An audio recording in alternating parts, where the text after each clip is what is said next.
Life in Austin as a paramedic, long hours and high-pressure calls can be taxing, but there's a sense of fulfillment that comes from helping people on what could be the worst day of their lives. I thrive on that sense of purpose. Even if it's not always dramatic rescues, sometimes it's just a scared child who fell off their bike or an elderly person who needs help getting back into their chair. Every call is unique, which is what I've always loved about my job, but this one call forever altered my perspective on it. During a barbecue hosted by a mutual friend 2 years prior, I had met Natalie. She was vivacious, outgoing, and had a way of making everyone feel like they were the most interesting person in the room. We clicked right away, and she loved hearing about my job, saying that it was amazing how I could stay calm under pressure. However, over time, Natalie's energy turned into a need for constant attention. She hated the unpredictable hours of my job and resented how often I was on call. She would become upset if I missed dinner plans or was too tired to go out. The arguments became commonplace, and it became evident that we had different desires. She accused me of putting strangers before our relationship and of caring more about my job than our relationship. She wasn't totally wrong, but her intensity made it impossible to have a calm conversation. When I finally told her it was over, she stormed out of my flat, slamming the door behind her. I thought that was the end of it, but I couldn't have been more wrong. It was one of those scorching June days, and my partner Tim and I were halfway through a double shift. The cause had been we received a dispatch for a woman in her 30s who was having chest pains at an apartment complex just after 4:00 p.m., which didn't seem urgent, but chest pain is one of those things you don't mess with. We arrived at the scene in a matter of minutes, parking in front of a small brick building while I picked up the medical bag. When we got to the door and I heard her voice crying out to me to come in, I stopped dead in my tracks and exclaimed, "Wait," turning to Tim. The patient's name, Natalie, is 32 years old. At first, the name didn't register because it's a popular one. Tim arched an eyebrow and said, "You sure?" I opened the door and saw Natalie sitting on the couch, holding her chest and breathing rapidly. Her eyes were big with tears, and she exclaimed, "Thank God you're here." My emotions were a tangled mess, bewildered, annoyed, and strangely nervous. Trying to remain professional, I asked Natalie what was going on. She explained that this morning, her voice trembling, "I thought this pressure in my chest would go away, but it just keeps getting worse." Tim took over and asked her a series of standard questions as I looked at her vital signs. Everything appeared normal, including your heart rate, blood pressure, and oxygen levels. Since there was no indication of a medical emergency, we should take you to the hospital for additional testing. Natalie's attitude shifted at that point, according to Tim. She firmly stated, "Sit up straighter. I don't need to go to the hospital. I just needed to see Clay." "I'll give you 2 minutes," Tim murmured as he stepped outside, but I remained where I was, holding on to the medical bag. "Natalie, you made a 911 call." I tried to be as cool as possible as I spoke, saying, "This is an emergency line. You can't use it to do what she interrupted to get your attention because you've been ignoring me, Clay." I was at a loss for what to do because I couldn't believe what I was hearing. "Natalie, do you realize how dangerous this is? You're wasting resources that could be used for someone who is truly in trouble." She leaned forward. "You don't understand. I've been miserable ever since you left, and you simply walked away as if I didn't mean anything. How could you do that?" I shook my head in an attempt to concentrate. "Natalie, there's no way to be sure I didn't, but how did you even know I would be the one to show up?" She acknowledged cutting me off, but I knew it was possible. She had used the 911 system as a gamble, risking lives just to force a conversation. Her words hit me like a punch, and I was momentarily stunned by how reckless it was. "I know your shifts, Clay, and I know when you're working." I assumed that if I said it was serious enough, they'd send someone quickly, and maybe it would be you. "Is it true, Natalie, that you are risking people's lives in actual emergencies? Just because you want to talk to me is risky and not acceptable." "You left me with nothing, Clay." There was nothing I could do. The conversation quickly escalated, and I felt trapped in my professional capacity, trying to handle a situation that had nothing to do with medicine and everything to do with Natalie's obsession. She said that I couldn't believe what I was hearing, that her obsession had driven her to a point where consequences didn't matter anymore, and that I realized just how far she was willing to go. As she accused me of abandoning her and never really loved her, Natalie's tears turned to rage. I tried to remain composed and told her that this was not the right time or place for this conversation and that she couldn't just leave. "I'm rising, and I deserve answers and closure. You should speak with someone. Maybe Natalie is a therapist, but I'm not." Her demeanor altered, and for a brief minute I thought she may physically attack, but instead she lay back on the couch and started crying again. When I returned to the ambulance, she murmured, "You'll regret this." Tim was waiting with a look of complete discomfort, so he said, "Yeah," I muttered, slamming the door back at the station. I told my supervisor about the incident, and they noted the call in the system and told me to file a personal report in case she tried to get in touch with me again. Weeks later, I was still unable to get rid of the anxiety. A friend even mentioned that she had begun sending me indirect messages on social media that were obviously directed at me. It was a wake-up call all around.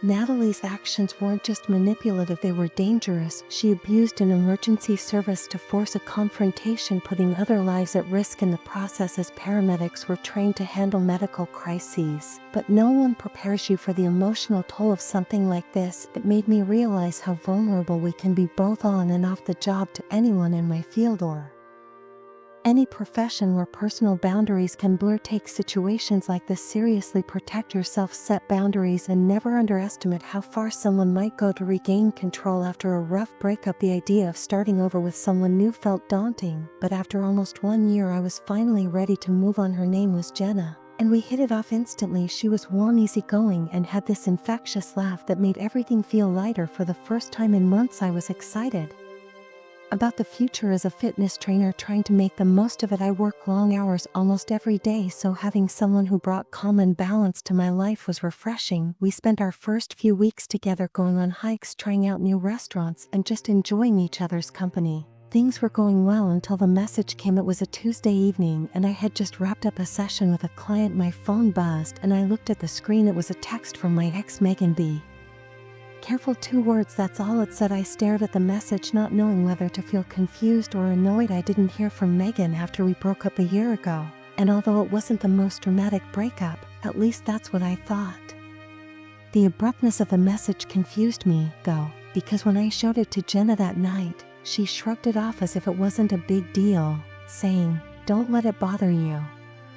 Megan had always been dramatic, so I assumed this was her way of trying to get under my skin, so I blocked her number and didn't give it any further thought. But now I wish I had paid. Jenna inquired, and although I wanted to say no, the coincidences kept coming up, so I shook my head in an attempt to ignore the idea.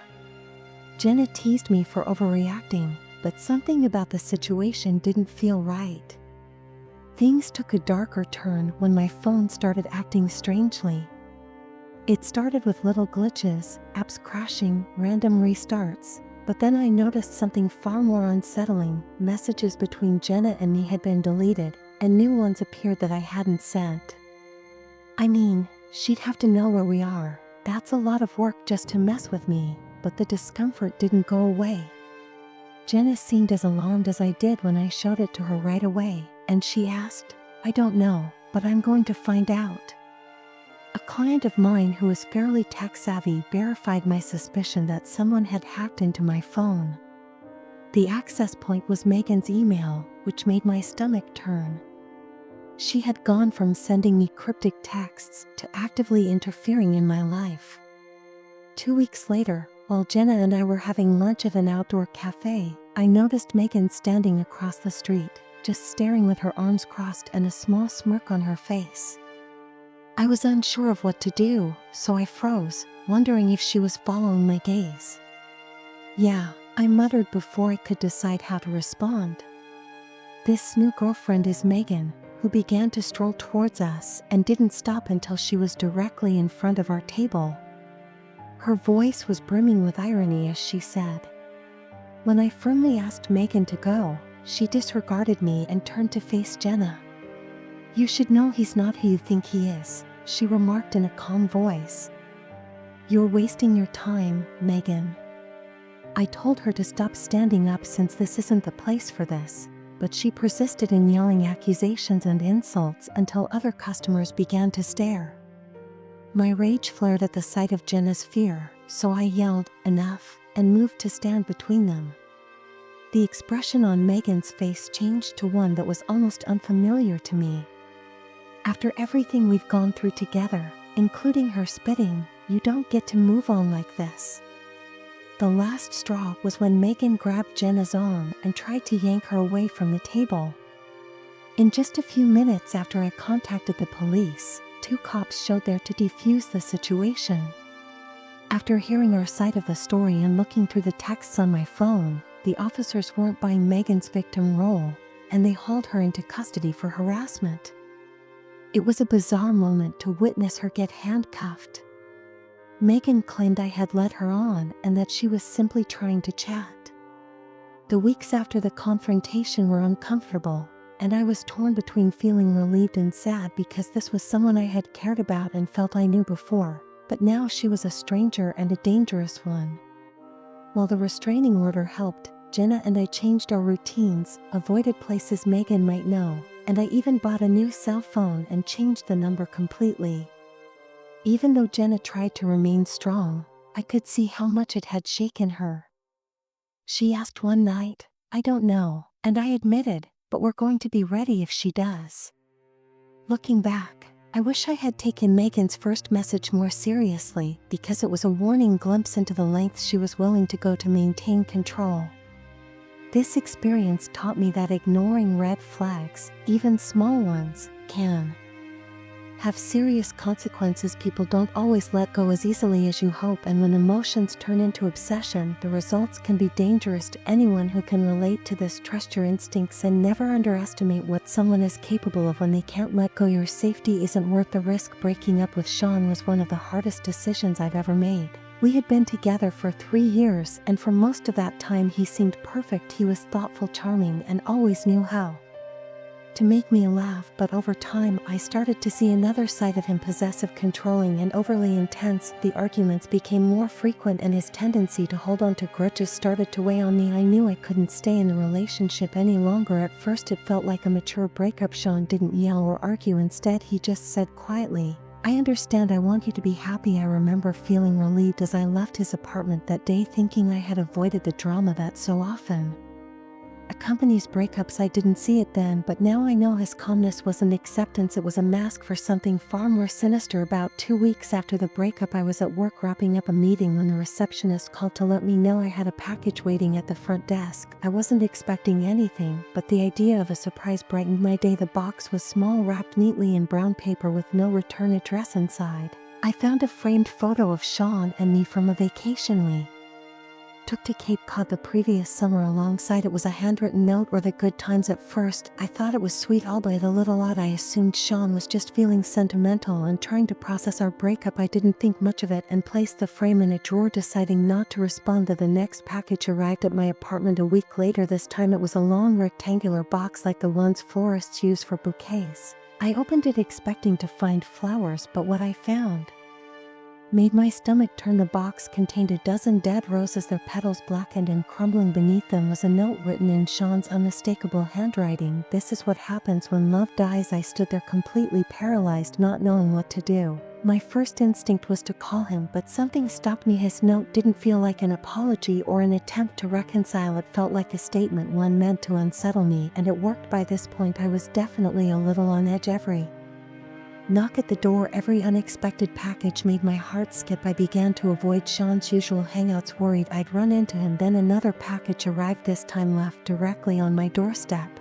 It was a small box, unmarked and taped shut. Inside was a folded piece of paper thicker than the others he'd sent. Unfolding it, I realized it was a list titled "Things I Loved About You." At first look, the entries seemed sweet: your laugh, the way you care about others, your determination at work. But as I read on, I noticed several entries had been violently crossed out. Some were replaced with angry annotations: "Your laugh too loud sometimes, the way you care about others but not me, and your determination at work." More like obsession. My hands were shaking by the time I got to the final entry: "How you belong to me, unlike the others." This one wasn't crossed out, it was circled over and over again as if to emphasize its importance. I started keeping my blinds shut, and I even asked my landlord to install a security camera above the entrance to my apartment. One night I got home late from work and noticed a shadow near the parking lot. My nerves flared as I struggled with my keys to open the door as fast as I could. By the time I looked out the window, the shadow was gone, but the fear wasn't. I considered reporting it, but how would it sound complaining about a few creepy deliveries from my ex?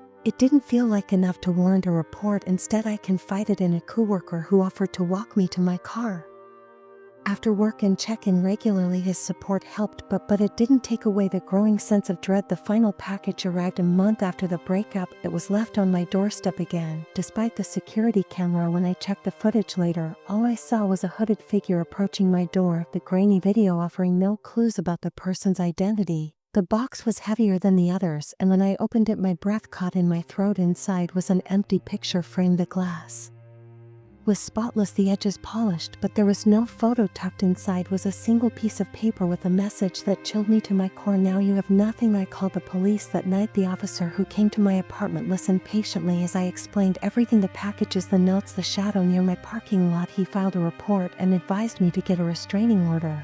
"It's better to take action now before things escalate," he said. Getting the restraining order was a complicated process, but it gave me a small sense of control. Sean denied everything when the police questioned him, claiming I was overreacting. "I was just trying to be thoughtful," he said, but his words didn't match his actions. I changed my locks, and for weeks I avoided going out alone, always feeling like he was just around the corner. I often think about the packages, wondering what Sean's true intentions were. Were they meant to scare me, manipulate me, or were they simply the actions of someone who couldn't let go? Whatever the reason, they served as proof of how quickly love can turn into something threatening. When something doesn't feel right, take it seriously, because sometimes the people we think we know best are the ones we should fear the most. When my relationship with Ethan ended, I thought I could finally move on. We'd been together for 2 years, and while things were fine at first, our differences became too much. I wanted stability, he thrived on unpredictability. Our breakup in March was amicable, or at least that's what I believed. We talked, cried a little, and wished each other well, but looking back, I realize now how much I missed in those final moments. Life after the breakup wasn't easy, but as a middle school TE teacher, I had plenty to keep me busy. By April, I was starting to feel normal again. I'd settled into a routine of grading papers at coffee shops, going for evening bike rides, and catching up with friends. That sense of normalcy was shattered one afternoon when I noticed something odd. I was at a coffee shop pulling my laptop out of my bag when a small black square fell out onto the table. At first, I thought it was a USB drive or some gadget from one of my students, but the longer I looked at it, the more I realized I didn't recognize it. It was sleek and glossy with no markings. It didn't seem like anything worth keeping, so I tossed it in the trash and moved on. A few days later, I spotted something similar. I was locking up my bike outside the grocery store when I noticed a small device clipped underneath the seat. It looked almost identical to the first one, same black casing, same size. I had a sinking feeling, but I reasoned it away as a CO coincidence. Maybe it had been stuck there by accident. But as I rode home that day, I felt the creeping sense of unease growing no matter how much I tried to ignore it. Two identical gadgets appearing out of nowhere. It didn't feel right at all. Weeks passed and the strange occurrences no longer seemed to matter. That is until my car started making a rattling noise. I took it to a mechanic expecting to hear it was a loose bolt or something minor. Instead, he walked into the waiting area holding another one of those devices. "Found this under your bumper," he said, handing it to me. "It's a GPS tracker." I stared at him, my brain struggling to process his words. "A tracker?" I repeated. "Yeah. These are pretty common. People use them for fleet vehicles or other reasons." I felt like the floor had been pulled out from under me. Someone was tracking my car. I thanked him, stuffed the device into my pocket, and drove home. My mind wouldn't stop racing the entire way. Who would do this? Was it Ethan? The thought felt absurd. He'd always been calm even during fights, but then again, who else could it be? By the time I got home, I was spiraling. I started tearing through my belongings, searching for anything that didn't belong. My purse, my gym bag, my jackets, everything was a potential hiding place. And then I found it, another tracker sewn into the lining of my backpack. The stitching was sloppy, like someone had done it in a hurry. My heart pounded as I stared at the tiny device. This wasn't a coincidence. Someone was deliberately tracking me. I couldn't sleep. I kept checking the locks on my doors and windows, convinced that someone was outside watching. The idea that Ethan might be behind this started to feel less absurd. He knew my routines, my favorite places, even where I parked my car. I decided to confront him. I needed answers, and I couldn't live with this paranoia any longer. I called him and made sure to sound natural. "Hey Ethan, can we talk? Something weird has been happening and I just want to clear the air." He agreed to meet me at a park we used to go to. The sun was setting when I arrived. Ethan was already there, leaning against a bench with his hands in his pockets. I didn't waste time with pleasantries. "I've been finding tracking devices," I said, "in my bag, on my car, even in my backpack. Do you know anything about this?" His reaction was a mix of surprise and defensiveness. "What? No, why would I do that?" I stared at him, searching his face for any sign of deception. "Ethan, I'm not stupid. Who else would do this?" His hesitation was clear, his eyes darting away. I wanted to make sure you were safe," he admitted. "Finally, you're out there alone now, and I didn't want anything to happen to you." I was consumed by anger and disbelief. "You think stalking me is keeping me safe? Do you even hear yourself?" He tried to justify it, saying he hadn't meant any harm, that he was just looking out for me, but his words only made me angrier. I told him to stay away from me, to never contact me again. The next day, I filed a police report and started the process of getting a restraining order. The officers were sympathetic but honest. "These cases can be tough to prove." One of them said, "Even with a restraining order, there's no guarantee he'll stop." I informed my closest neighbors about the restraining order against Ethan, asking them to call the police if they saw him near our building. I even started parking my car in different spots, trying to make myself harder to track. But no matter what I did, I still felt like he was watching me. Every time I left the house, I checked my surroundings, looking for anything or anyone out of place. For the next week, I noticed a car parked on a street near my apartment that looked a lot like his. It wasn't parked there every day, and sometimes it would be gone by the time I got home. But when I did see it, my stomach twisted into knots. I'm not great with cars, so I couldn't say for sure if it was his, but the resemblance was enough to keep me on edge. Every time I spotted it, I'd hurry inside and make sure that my doors and windows were locked. As the weeks went by, I stopped seeing the car altogether. Maybe it was never his to begin with, or maybe he'd finally moved on. Either way, the paranoia seeped into every aspect of my life. I stopped going to the coffee shop, stopped biking to the grocery store. I even started taking different routes to work, hoping to throw off anyone who might be following me. Even after all this time, I'm still paranoid enough to check my bags and car for trackers. I've learned to take precautions, but the experience has left scars. I can't ignore the people we think we know best can sometimes be the ones we should fear the most. Trust that little voice in your head. Sometimes it's the only thing keeping you safe. If these chilling stories kept you on the edge of your seat, don't forget to hit that like button and share this video with your friends who love a good scare. Make sure to subscribe and turn on notifications so you never miss our next terrifying upload. Have your own story about a crazy ex? Drop it in the comments or email me. I'd love to feature it in a future video. Remember to stay safe and always trust your gut when something feels off. Thanks for watching, and I'll see you in the next nightmare.